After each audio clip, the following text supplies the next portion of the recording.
for checking out the Performance Anxiety Podcast on the Pantheon Podcast Network. I'm your host, Mark, and I want to thank our sponsor, AKG, for sending us their Podcaster Essentials kit. The Lyra mic and the headphones that come in the kit are amazing, and if you've ever thought about doing your own podcast, this is definitely the best way to do it. Cassie Watson, Francillon, and Bryan Webre of Shakespeare and the Blues joined the podcast today from New Orleans. We actually recorded this just a few days after Hurricane Ida impacted the area, so our connection is not the clearest. But it's a fun talk, and I think it provided a little distraction in all the post-Ida chaos. In the band, Bryan plays bass and handles the electronics, and Cassie plays the harp. Sounds like an odd mix, but it really works. It's an interesting discussion about how Cassie discovered a love for the harp, how Bryan got a late start with the bass, and how all three members of Shakespeare and the Blues met and started playing together. It's a very unique sound that you really need to hear. Show them some support and pick up their debut album on Nouveau Electric Records. They just got their Instagram account going, so follow them at Shakespeare and the Blues. Follow us at Performance ANX on Twitter and Instagram. You can help support the show through ko-fi.com/performanceanxiety. Or you can pick up merchandise at performanceanx.threadless.com. So clear your heads and get ready for something unique with Cassie and Bryan of Shakespeare on the Blues on Performance Anxiety, part of the Pantheon Podcast Network. This is Cassie Watson Francillon and Bryan Webre of Shakespeare and the Blues. You're listening to Performance Anxiety Podcast. I think that's the worst, as bad as you're going to get it. I always like when you guys answer the call and somebody's laughing already. That's a good sign. Where's the drinks? That I don't have. I can only offer you. No, I came over to. There you go. Over to Bryan. I just have straight. What's in my car? Rum. There's no mixers. Give me the rum. There you go. It's not good rum. Oh, My neighbors. I came over. I rushed over to Bryan because my house is being cleared out. As I mentioned. yeah. Let's do it somewhere where there's not a carpet of black mold on the ceiling. Let's go somewhere else. Yeah. How about that? Let's go somewhere where we won't, endanger your health. Yeah, she did a great podcast. She died the next week, but It was in the name of podcast. It was her last podcast. It was momentous. Wow. So how you guys doing? How's everything going down there? I've got a couple friends in New Orleans in the area, so I got a few updates, but how are you guys faring?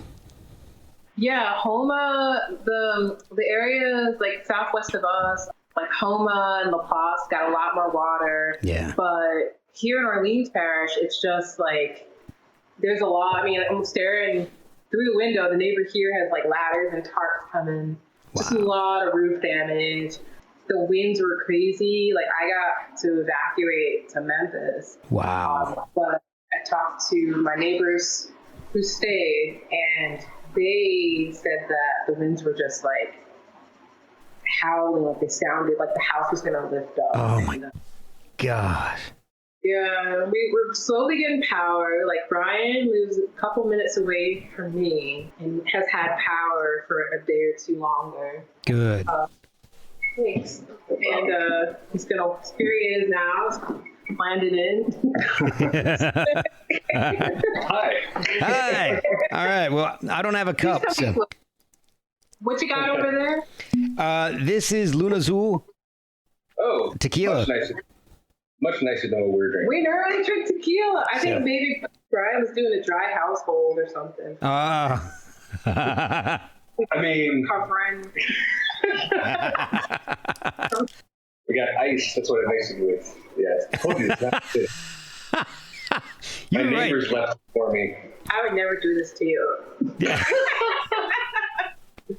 What's in my car? Let me go think of what's in there. There's utility vodka. Utility vodka. Is there any beer in my car? Hot beer? And I left it all home when I flew over. I'm embarrassed. But that could be a whole new podcast. Just what's in my car. Come find out. It's hot beer, shit rum. What else? There's no such thing as hot beer. That's called. Thank goodness. Because we haven't been out kayaking lately, but I like to kayak on the bayou here. Oh, nice. Yeah. And one of them is like a fishing kayak, and it has a container you could store stuff. So in there, I store like a water safe container. In there, I store like an emergency beer and nice. Emergency sunblock, an emergency bug spray. And it's really hard to flip open because it's rubberized, so you gotta pull it all the way at the front. So it's in there. But if you're stranded on the water, no such thing as hot beer. Okay. I stand corrected. I stand corrected. Yeah, you gotta count little things. Yeah. I want to start with how you guys got into music in the first place. So I want to get a little bit of a background on both of you. So Cassie, I want to kind of start with you in this area, especially because harp is not something that a whole lot of my guests play. And it's not the slang blues harp. I mean, it's actually stringed instrument harp. It's the real deal. So how did you get into music? Was harp the first thing that you learned to play, or was there something before harp? It's the first. Wow. First to last to everything. Wow. So good. Yeah, it's the first. I definitely started out in like a smaller one, like an Irish size one. Okay. Yay high, and worked my way up to, or just went through different transitions of like which ones fit and sounded. They all sound so different. Even two of the same model sound different. Oh, wow. Which is really cool and interesting. I mean, there's some differentiation like in how the different models sound. But okay. Yeah, that was my first instrument. It still is. So what did you have, like a harp lying around the house or something? How did you get into harp? Yeah, I didn't have a harp lying around the house. There was one like you didn't? Just went to Bryan's house. She could have went over to Bryan's house. What's this? Yeah, mommy. Mind if I play? No, actually, like I remember I saw like a broken guitar in the house growing up, but no one played it. It was just like a prop, Okay. And I felt sad about it. Like it was just in the closet getting dusty and messed up. I still don't know who it belonged to because neither one of my parents who I like lived with were musical. But I think I had a best friend. I think it comes from having a best friend growing up, and she was playing piano, getting piano lessons, dreading piano lessons, playing piano in church. Right. Every day she'd be like, "Oh yeah, got to go to my lesson. I'm so upset." And I'm just like, "Hey, I'll go for you." I'll go for you. And of course, that didn't happen, right? But kind of just being, I'm not envious, but kind of being just having that deep longing to be musical. Okay. And I think when I was a young adult, I won't say when because that's not anyone's yeah. But probably about like 15 years ago, I would say I was going through a really difficult time, and then I started hearing harp on the radio, and I don't, to this day, it was like before Shazam or anything. So okay. It's like a cadenza, and I was just like going through a really difficult time, and I was like not speaking to anyone, or I was just wasn't interested in anything. It was just like really catatonic, like wow, out kind of thing. And I heard that sound on the radio, and I was just like, that's the only noise I want to make. And to this day, that's the only like talking is, if I know you or if I'm comfortable, it's great, but it's just it's definitely a challenge, I think. And harp is less of a challenge. That's not true at all. I was gonna say, wait a second. Absolutely not. But I think in the band, like we actually kind of, not decide to step off your question, but looping it back in, something I noticed, like all three of us, Cam, who's not here right now. He's displaced, and I just got back from Memphis from the school. But all three of us are kind of like quiet types and kind of to ourselves and like speak really hard through the instrument, I think. So that's something I did notice. And so, yeah, like, I mean, the story is just like there's like many stories within a story, but the really cool story is that, like, so I heard that sound on the radio and I was like, that's the sound I want to make. How do I do that? And it's like, look up the harp I can afford, which is like, you know, a smaller Irish one, like look up and save up for weeks doing that. I was like walking dogs and at an animal shelter and working with like abused large breeds and things like that. And saving up, like it took a lot to just get that, and then kind of putting that all aside, getting one, not knowing what to do with it, then just being like intimidated, and it's totally out of tune. I don't even know, like, didn't think about tuning, like didn't really know what to do, and it just kind of sat there. And then I saw a harpist like sitting outside, like playing, and I was just like, I think she's lost. Like, I think she's like confused. Like, why is she sitting outside, like in the middle of the street, like doing this? And it was, and it turned out to be Brandy Younger, who's like an amazing harpist and human being.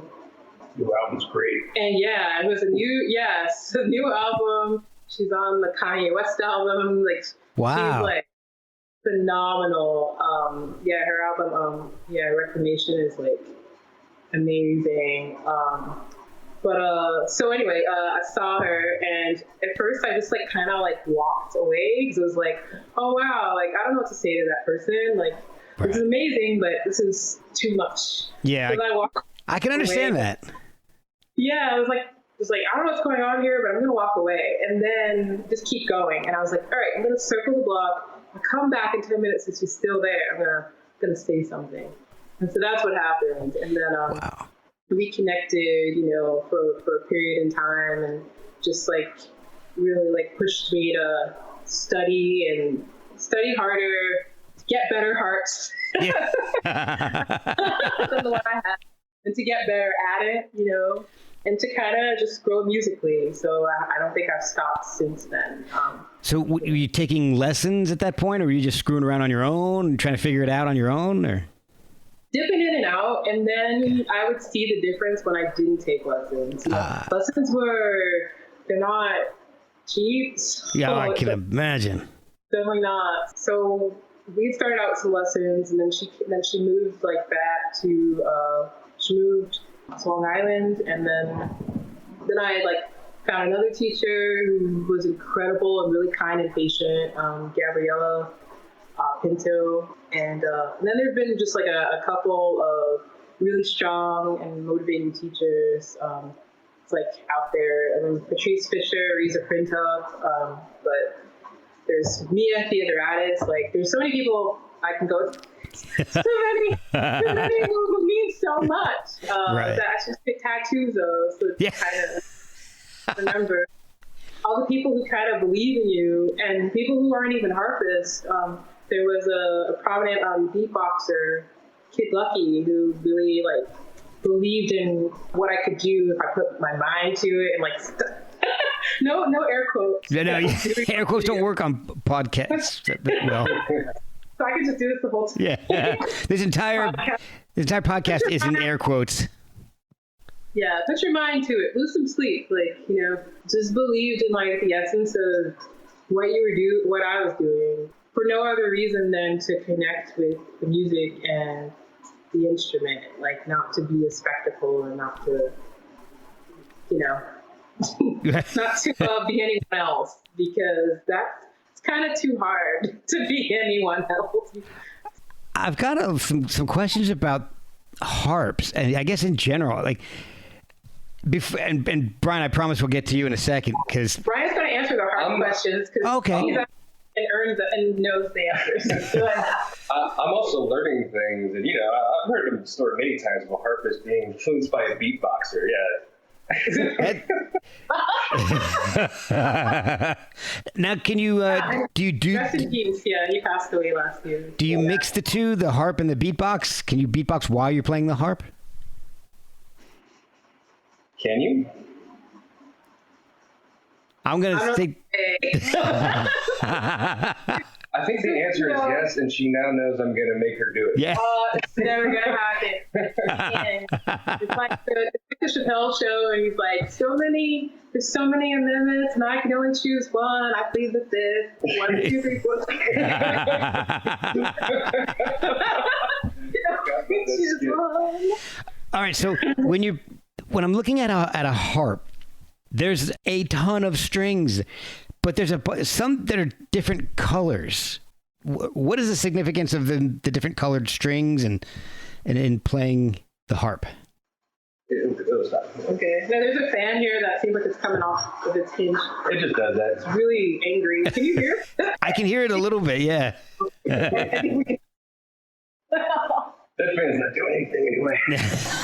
The fan's so bad.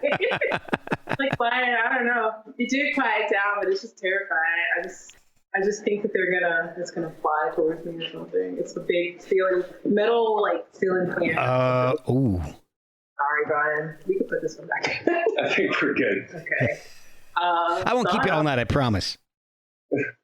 The harp. So the harp is going to be red strings, and then you can use any other color. Most commonly blue, black. I've seen green sometimes, which is cute. Unless you're colorblind. Then you have a whole problem. Then I can't answer. That's a question I can't. That's a good point. I can't answer that question yet. But yeah. So the reds are C's, Do. Okay. And the blacks are F. And then you have A, B, B, D, G. That's it. Okay, so it denotes what the keys or the notes that you're going to be playing in? Exactly. Okay. Yeah. That's what that denotes. Yep. That probably should have been obvious to me, but I guess it's obvious to you guys now. I'm not a musician, so I just like talking to them. To the kingdom, so. So now I can be a master harpist. Is that the right term? Yeah, you can take over. All right. So, Bryan, how did you get into music? Was that something that you started off as a kid taking lessons, or did you start late in life? I kind of started late. I had a guitar in the house when I was a kid because I was like, hey, let's get an instrument. But my brother wanted to learn too, and he was my older brother. So my mom was like, well, y'all gonna have to split one. And I was all about drums, but he's my older brother. And he was like, oh, dude, get a guitar. It's so much cooler when you're older. So, how can I say no to that? Oh, yeah. Well, 2 weeks later, he never touched the guitar again, and I was stuck with this thing that I didn't even. So I didn't love guitar or anything like that, but I was kind of always loved music and into it and just mess around. So it wasn't really until I was in college and being in college, doing things. Yeah. Going to concerts, and I got really into jazz. Like I actually took my first elective in college was a jazz history thing, and wow. It was like this auditorium of 100 people. I was the only one who was interested. Nice. And I just I had never heard it. I didn't really know being a musician was a thing. I thought it was just oh, you try to become a rock star or something like that. I was clueless about the actual world outside of my town. Right. But I started listening to jazz and just fell in love with it, and eventually just decided, yeah, I'm going to try this. And so I did one semester of music school and dropped out. Oh, wow. Yeah. For multiple reasons, but I was just kind of I just always learned on my own, and I also couldn't read music. The guy who was the guitar teacher in the school was nice enough to just let me in because I had ear. So he was just kind of just in the audition. I remember I did everything with flying colors. And the last thing was reading music, and he's just like shaking his head, and he's like, all right. But yeah, so I started doing it and, got in like a band, that kind of thing, did the DIY band, like going around the country in a van, sleeping on the floor. That's basically kind of how I learned, was just, on my own and just going on the road, basically, and learning, like, not only how to be on the road, but learn how to play shows on things, because I was so, like, not a musician. Yeah. So that going on the road was like my schooling. Okay. And it was much more fun. Yeah. Trial by fire. Yeah. I hear that a lot, just instead of worrying about lessons, just get out and do it. I mean, I guess different things work for different people, but for me, it's just like, it's easiest just for me to, whatever I'm interested in, just kind of learn. And that way you're always kind of learning too. Yeah. You're always kind of exploring new things. So what kind of music were you playing? Was it, because right now you're in Shakespeare and the Blues, but you're also part of the Lost Bayou Ramblers. And were you playing jazz in these bands, or was it more rock, punk? It was kind of more rock more than anything, I guess. It was jazz-esque, but it was kind of like a weird rock, jazz, punk band thing. But like most of the bands I've played in throughout the years have been like all different from each other. Okay. Which is actually, I met Cam. Here's a segue. Cam, our drummer. Yeah, Cam, I met him playing in a band after that was kind of like a hip hop kind of thing, electronic kind of band. Okay. Yeah. And how did you guys, Cassie, when did you start playing the harp out live and out in front of people? I think, I had done, when I was playing Celtic harp, I had done like a few Celtic, like Irish circles, and that's like, but that's more like group oriented, whereas two harp, you went through your Bryan has finished his run, so I'm just I didn't even announce it, but I did. I poured you way more. Damn, I feel like I feel like I should do a little more tequila here. Yeah, everyone catch up. Someone. It's been long days here lately. That's true. No. Yeah, I played like out in like the Celtic circles. I remember I did one, and I did one. Let me see. I'm just trying to think. There's a couple, and then they rove everywhere. So anyway, but so there's just that's really how it was out. And then I think the beatboxer I mentioned, Kid Lucky, had asked me to play in on one of his sets, and he's like, "We're all gonna do beatbox with Harp, and we want I want you like in on this." And I'm like, "All right." Wow. And I went and I tuned my harp in a bathroom. It was crazy. Put it into like a stall to like tune it because it was so loud out there, and there wasn't time for like a real sound check or anything. So I kind of just like Bryan saying, like trial by fire. Like I didn't really do the whole recital route. Yeah, I was kind of like too scared to be outside. So I had a couple of friends who were like playing music professionally and very, just like very critical about music. So I wasn't trying to go too far outside and get ridiculed in any sense. But if someone connects with you and they want you there, like you should be there if you can. So, oh yeah. And I'm glad I did, because we all don't know how long we're here. Like exactly. Yeah. If I'd have taught us anything. God, yeah. Like many times you say no, and then you look back, and then it's like, wow, all you had to do was just say yeah. Yeah. It changed a lot for everyone. So that moment, I guess, did change my life, that I didn't say no. That must have been an interesting sight, seeing you haul a harp into the bathroom to stall to tune it. No one cared. Just me. All the time, really. Yeah, they're just like, what is this weirdo doing? Yeah. Just another harp in the stall. No, it was crazy. It was like, what was it? I think, because he was like, oh yeah, I'm like, all right, I'll see you there. And I'm like, well, like, all right, I'll at the time, the car I had wasn't big enough for it. So it's just like, all right, I'll get another car, like, come do this. And there we sit there. And like, it almost all didn't happen, it just didn't make sense. It was so crazy that it had to work, and it was raining, which is bad for harps, Yeah, a lot of wood in those things. Mm-hmm, finicky, yeah. Yeah, I imagine humidity is not good for a harp.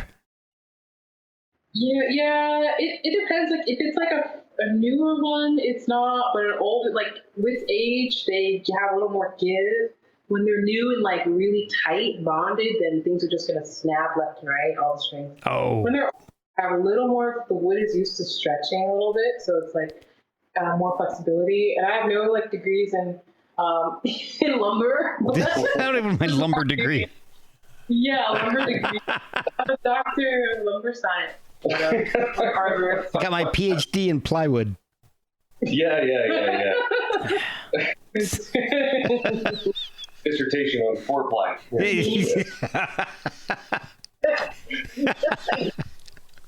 All right. So you can build a harp or put down some flooring. We must choose. Yeah. I'm going to go harp. It seems more lucrative.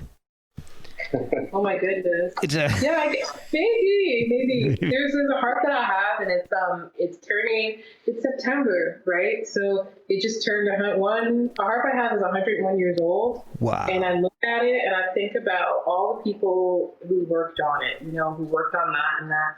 They're no longer here, but like their work craftsmanship was so sturdy and like precise and heartfelt. Like, their backs were in this because there was a factory, but they weren't like mass produced like back then. Now they're like, a little more. I mean, everybody's got a harp.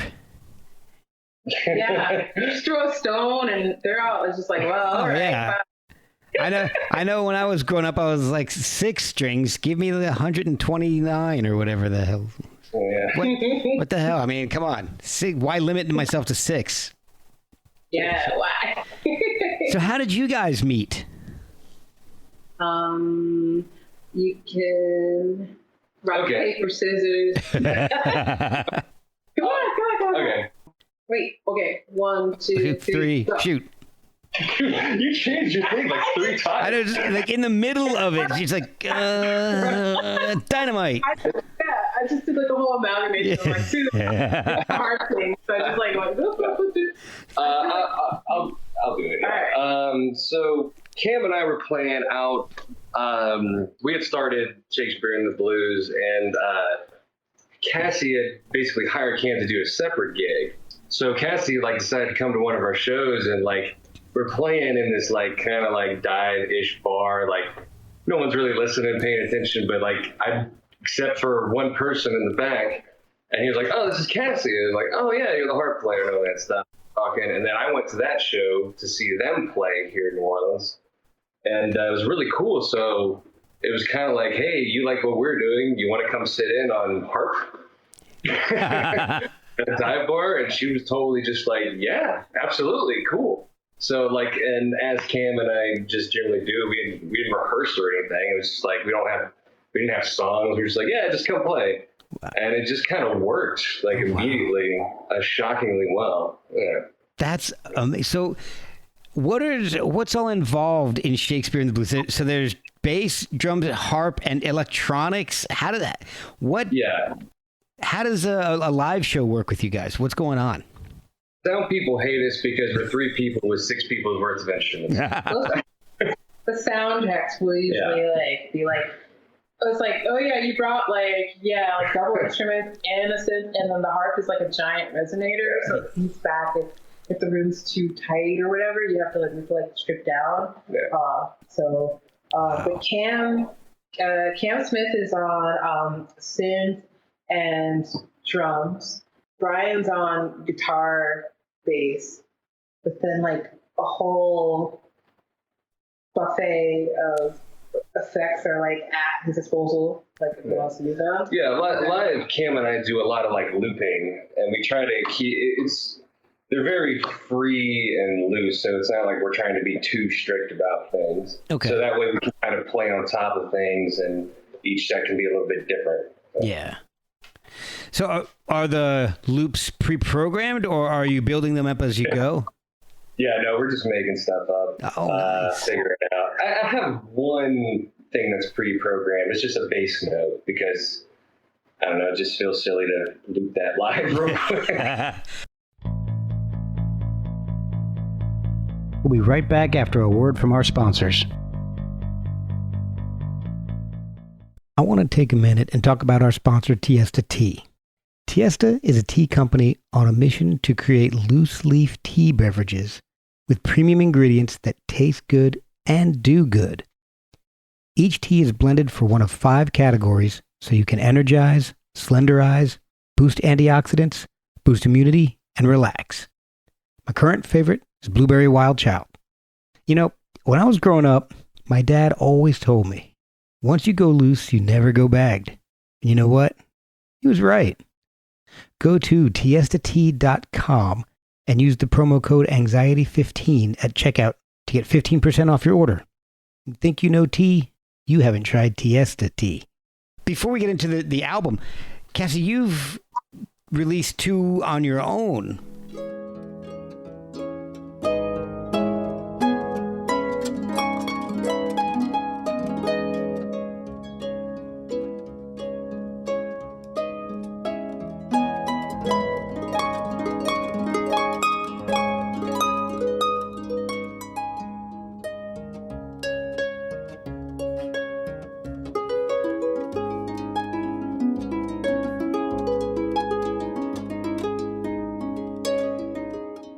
And was that before you started with playing with Shakespeare in the Blues? Because one was 2019 and the one was 2020, I believe, right?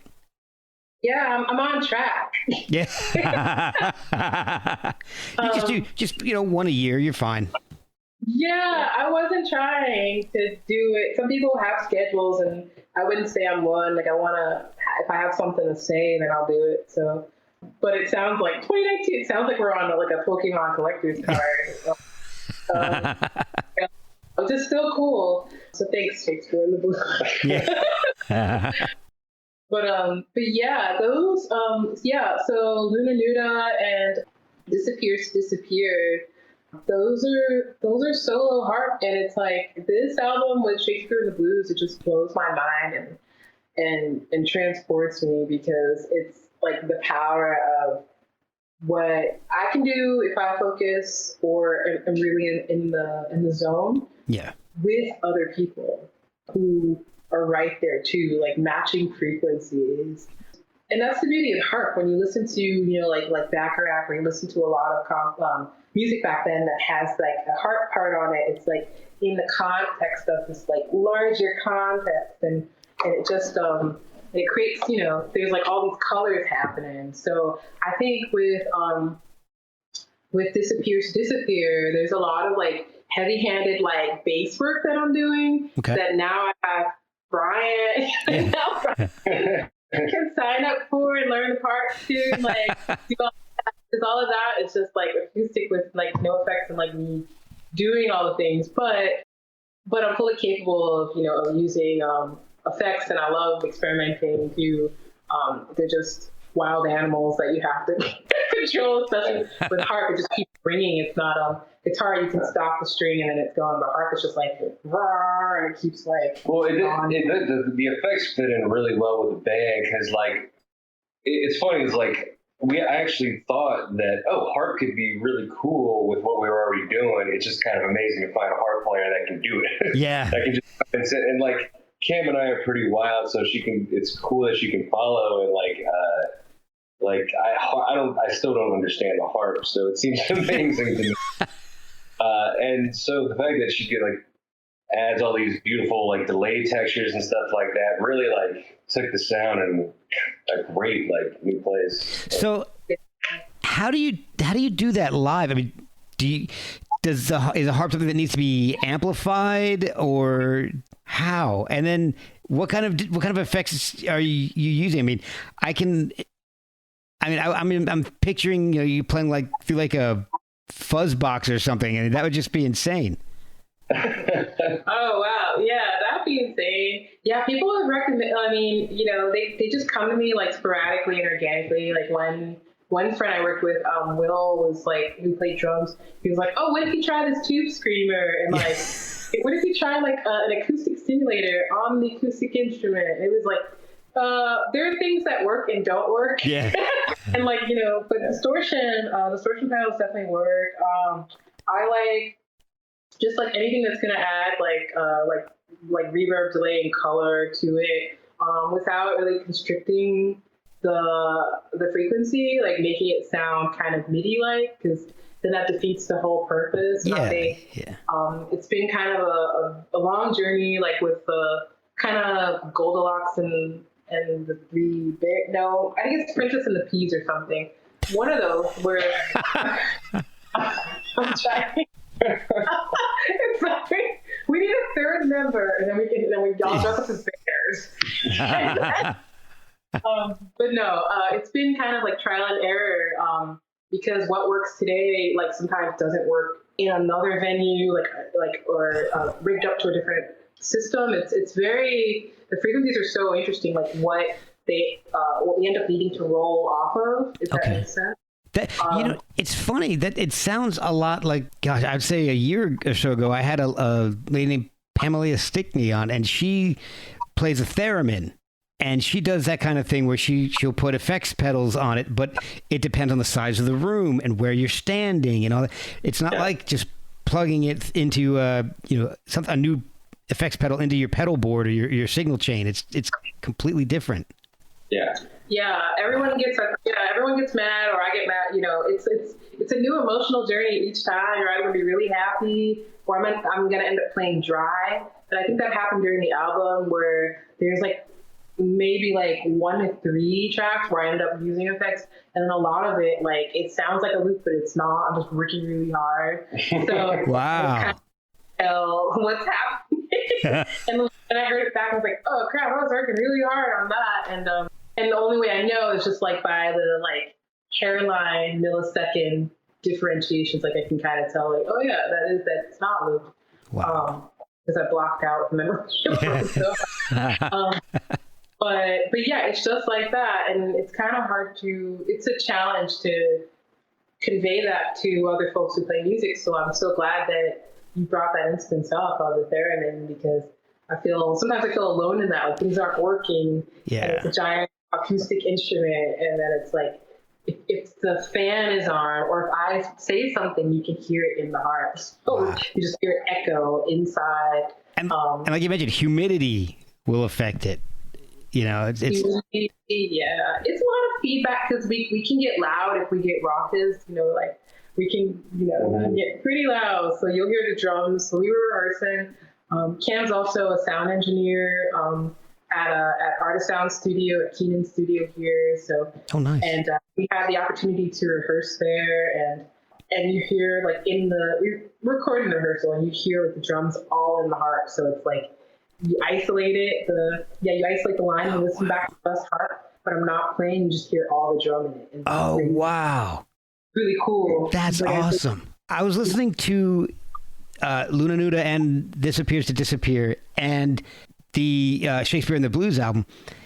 They all released 1 year apart from each other. But I've got to say, it sounds like you're taking quantum leaps in the sound and the playing and all. I love Maggie Deer. That's my my youngest daughter's name, so I'm a little partial to that one.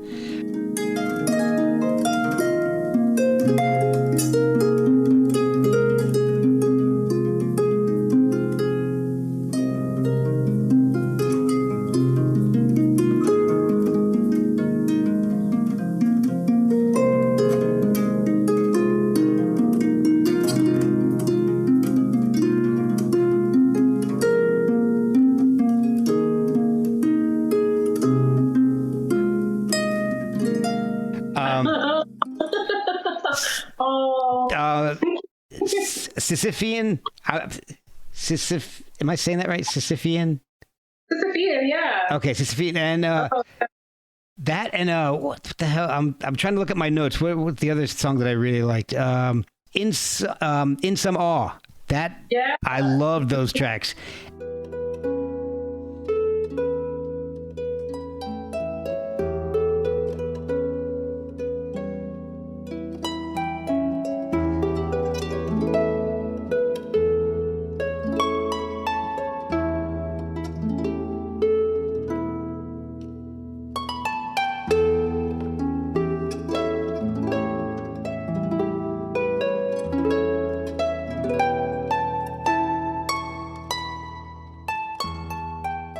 The Shakespeare and the Blues stuff sounds a lot more improvisational than that stuff.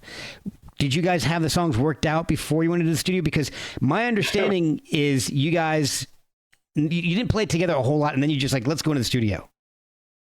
Yeah. Yeah, we did that. Yeah, Yeah. like that. We definitely went in the studio where like there were some songs that like What's in the Name, and I mean I shouldn't say which ones, but they didn't make the album. They'll be released another time. We'll get them right. Yeah. But Well, we did go in yeah. there. And then what's the other one? What's an 10 string? Did we do 12 string man? Or No, I don't think so. we had like prompts that we would start where we knew what they were, and then at the end of the day they didn't make the cut, like other stuff. Yeah. Made the cut. So like basically what happened was like Cam and I had been playing out and for about a year, doing gigs about once a month. Okay. With the band, and we did one gig with Cassie, and a guy I play with in the Melody Makers called Mark Bingham. He's like a studio legend. Oh yeah. Amazing. Yeah. Well, he was like kind enough to start letting me like kind of work out of his studio. So like I had just started doing that, and I was like, we literally played one gig, and I was like, hey, let's go into a studio and see what happens. Oh, wow. And like we didn't really intend on like releasing anything. You know what I mean? It was just like we have access to a studio. Let's just might as well go hit record, but let's just like get in there and see what like this crazy arrangement of instruments can sound like just through headphones. And it wasn't until like Louis heard some of them that we were like, maybe we can do this into an album. So it really wasn't. We thought like, oh, maybe we'll get like one track or something like that. Yeah. But like we ended up, I think it was like 8 hours of stuff. 7 hours in 2 days. In 2 nights, yeah. Oh my God. And it was all just improvised stuff, just making. Yeah. Wow. That's amazing. 'Cause I love the song Blinders, and that goes right into Mechanics of Distance. Oh, Mechanics of Distance, yeah. Those two songs are awesome. I love the way they just flow right into each other. It's just...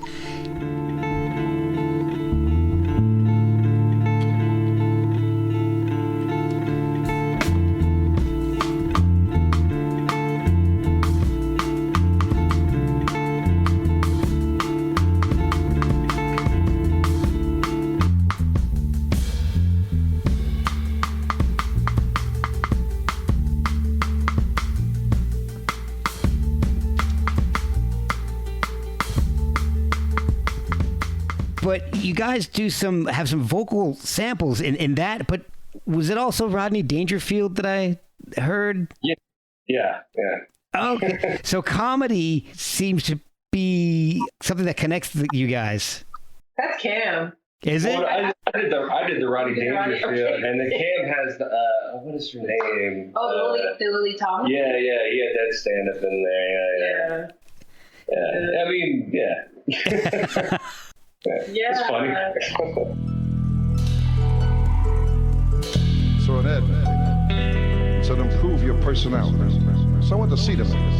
He told me my personality was okay, but my name was my problem. I said to him, my name? Well, how can a name be a problem? Well, even William Shakespeare says, what's in a name? He said, who?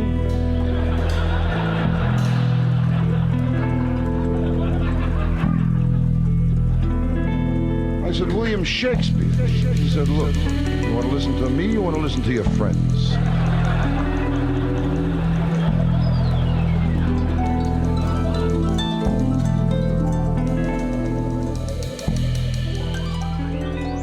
Yeah, I love that you love that, because I feel like there's like a certain energy and momentum that happens in those then in that particular transition, that really does it. Yeah. So what are the vocals on those songs? Who is that, and where did you find that?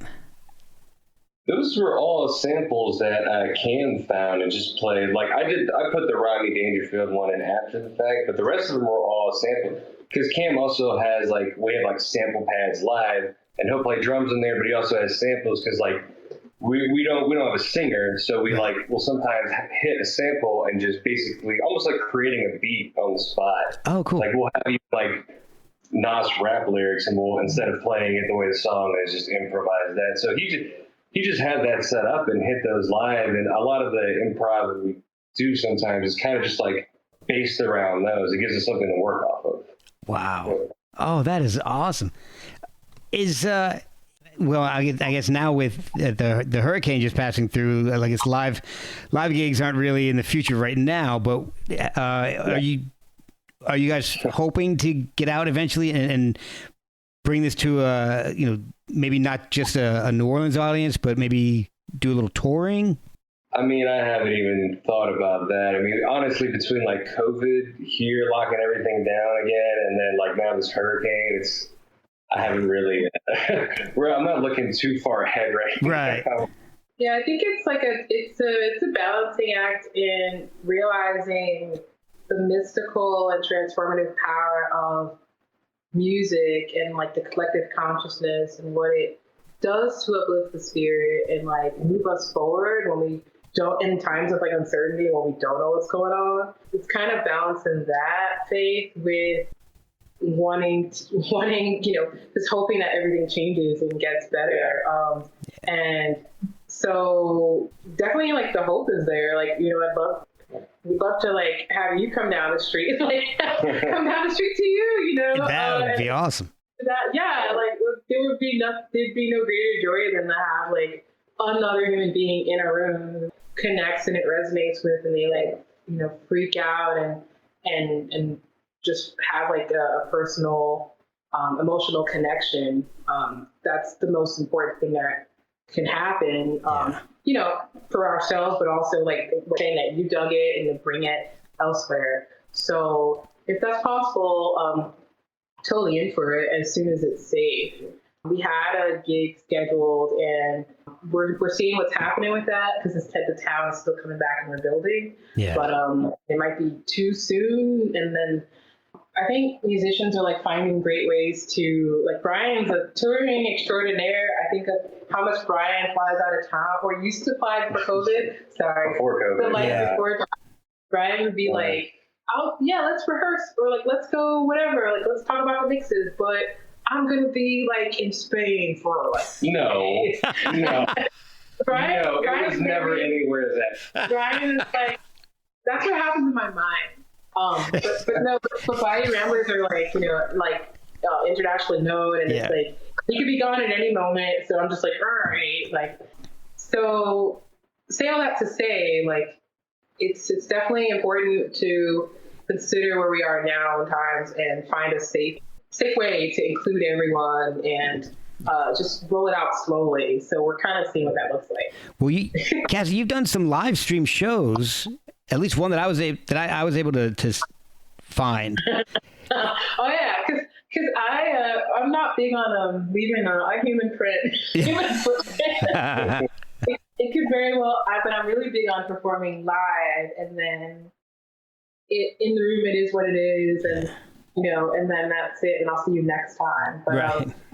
So this is a treat, This is a treat for us, for everyone, to be able for this to go into perpetuity.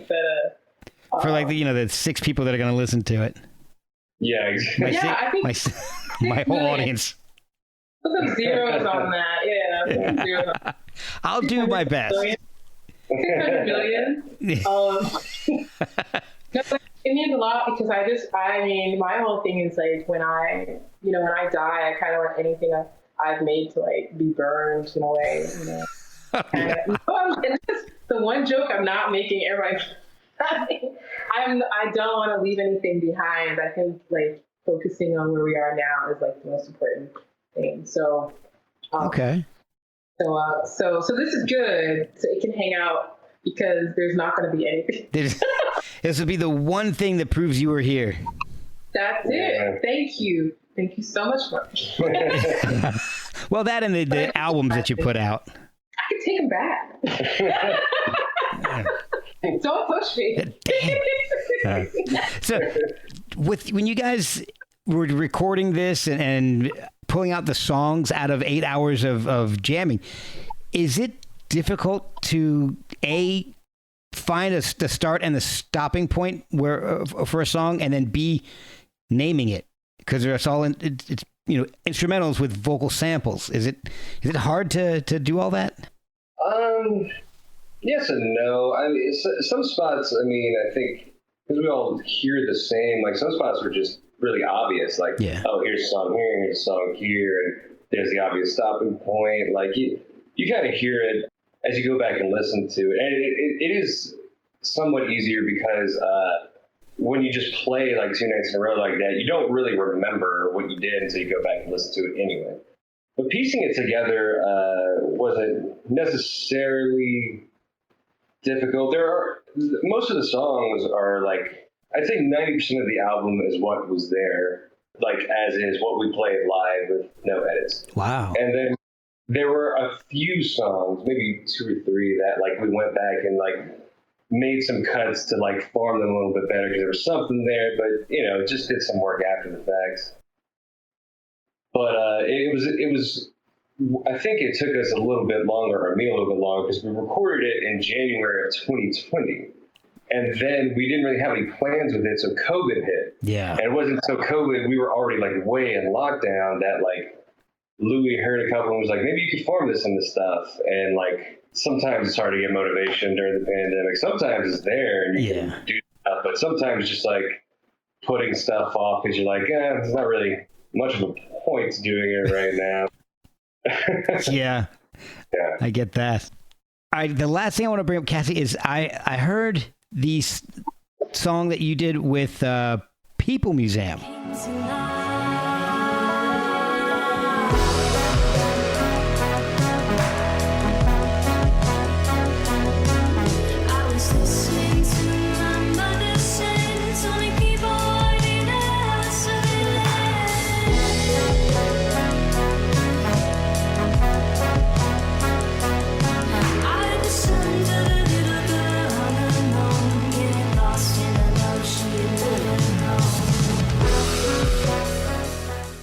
Sweet. Yeah. Sleep.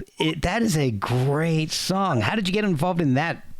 Oh my goodness. They've been, I guess, like I just like hang out in corners. And then somehow, some way, someone's like, you know what? We have an idea for you.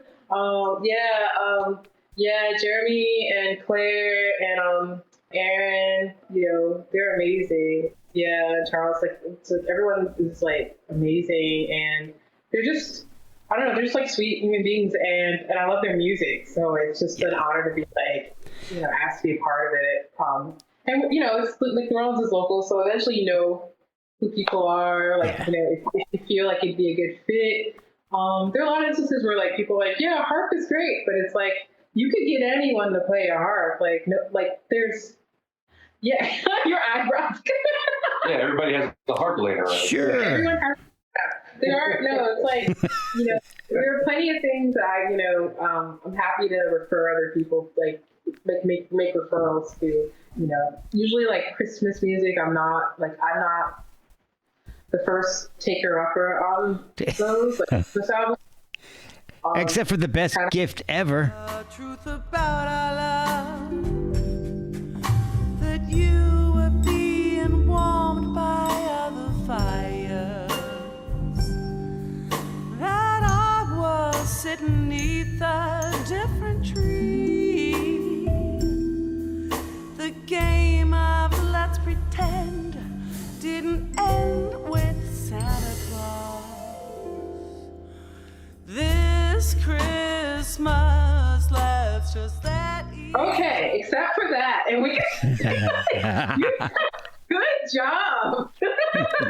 Oh yeah, okay. I do my research. You did it. Wow, that's the one. was one. And I actually had given Diana, rest in peace.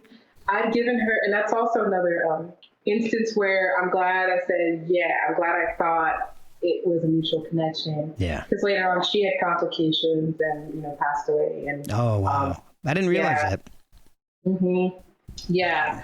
And I had given her I was like, oh, there's this other harpist in town and they love dressing up and doing Christmas stuff. So maybe you two can like vibe. Yeah. And maybe that's more their fit. It's important to know what your sound is and like what your calling is. I think for me, Yeah. it's important for me to connect with what I'm doing or feel that connection. That's my whole reason for doing it. So, and she actually, when she sent me, she kept emailing and calling about Christmas music. And I was like, I don't think she got the right, I don't know, what is it? What? I was so confused. Gave her referrals. She didn't take her referrals. She was like, I think you'd be great for this. I'm like, all right, let me hear your song. And then she sent the song and the lyrics tore me apart. And I was like, oh, it's a sad Christmas song. Yeah. I'm in. Speaking my language. Yeah. And that was just beautiful. And she, she goes down in history for just being such a vibrant,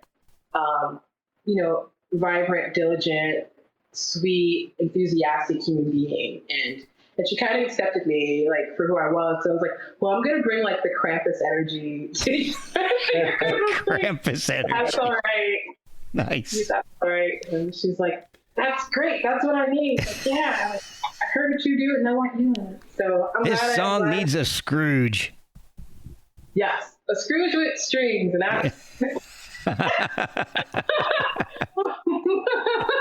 all I know is that I love to hear it from you. You helped me find that. That'll be my trademark. There you go. But your original question, I think I pushed us off the track. You know what? It doesn't even matter. I don't know. I don't remember what it was either. I think I got a better story anyway, so. That was beautiful. Yeah. She was that's one of those times it's I'm really glad I felt a connection and said and just kind of stood up for it. I'm glad you said yes to doing this podcast and that we've all connected. So thank you guys so much.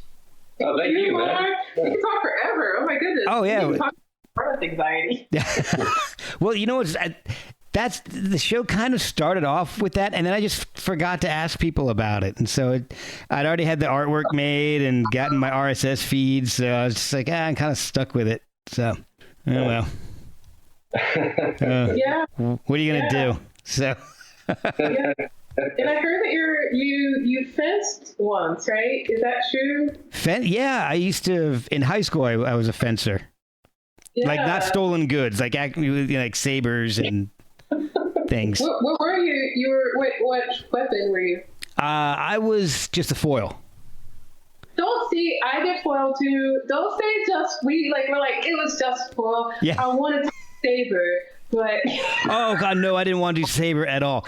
A friend of mine was saber. Actually, two friends were saber, and I fenced with them once, and that shit hurt because they're like, that thing's like a whip, and they're sitting there going like doing these Errol Flynn moves and behind the back and whipping you in the places you don't want to be whipped at.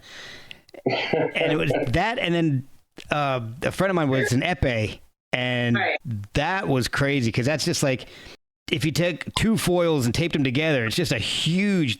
But I said, Bryan, I don't know if you know anything about fencing, but in foil. Oh yeah, totally. Oh, yeah. Harps too. You have a certain area that you can hit in foil. It's just like your torso. In epee, it's a thicker blade, and your whole body's fair game. Oh. And with saber, it's kind of like pirates. Sabers, it's a thinner blade, and it whips around a lot, and you can just flick it. And if you can score just by kind of flicking it, like hitting somebody in the back of the head, and it's just, and it's painful. It's painful. I'm like, nah, I'm never ever want to be. I tried Sabre once. I'm like, that's it. Yeah, me too. Yeah. I'm okay with pain. That's why I play Harp, but it's like, but I'm moving it around. I threw out my back like 2 weeks ago, like, and I just got a better cart, like moving it, and and then you get calluses, and if you're not doing it right, like callus is breaking and bleeding. But oh god, I liked Sabre. I was just told that I wasn't fast enough, and that wasn't nice. But yeah. Yeah, you gotta be quick. I mean, it was high school, and when I was fencing, and there's no way I could do it now. Like you wouldn't try it now for fun? I don't know. I might. All right, now you got me thinking. I might. Yeah. Damn it. Just what I need. Something else to do. Or you can always just watch the Olympic. There you go. Be an armchair fencer. Oh, see, I would have parried there, right there. I don't know what that guy's thinking. That guy don't know what he's doing. An amateur. Well, I guess that's what the Olympics are supposed to be, right? Amateurs. Oh, I don't think you can go professional fencing. I don't think that's a thing. Well, Who's the world's most famous fencer? Could be you. Okay. I was gonna try to come up with something clever, and there's just nothing. There's no joke there. It would take me.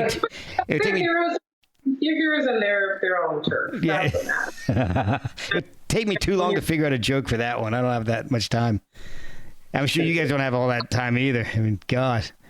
But where can people find the album? How can they follow you guys on Facebook to get any updates and news, and maybe if you guys release the other 4 hours worth of stuff or whatever it was? Oh yeah, that would be cool. Well, right now, I think the best way is the Bandcamp. So the Bandcamp under the Nouveau Electric record label that's run by Louis Michaud of Lost Body Ramblers. Amazing human, and like doing a lot of groundwork right now after Hurricane Ida. Oh, I can imagine. All and everything, like organized a whole grassroots effort. So props to Louis. Like not only has a label and all of that, it's like running his band. It's like also being a wonderful human being. So, we love dearly. Yeah.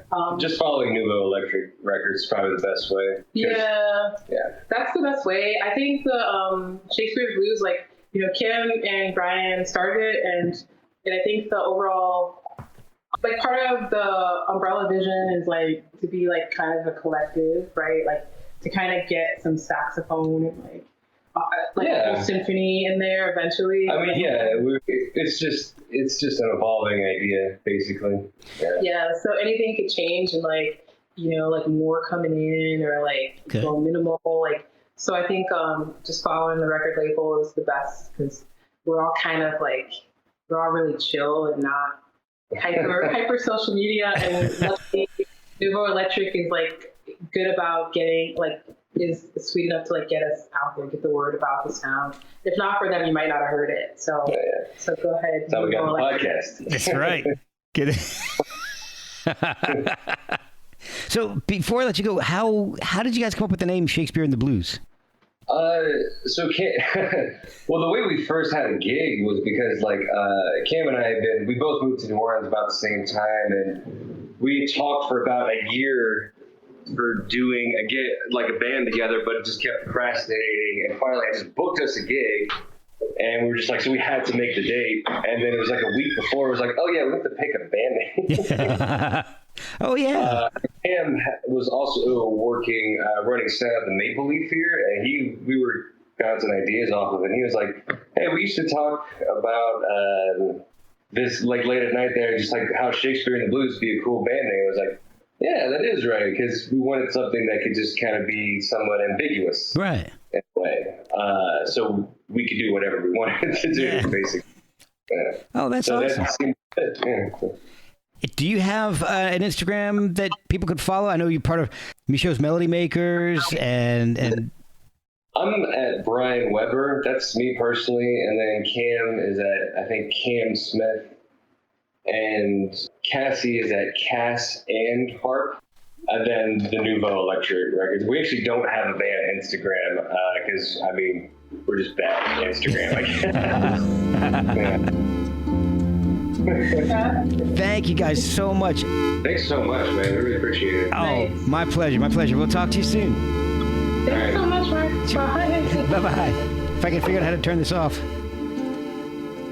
There we go.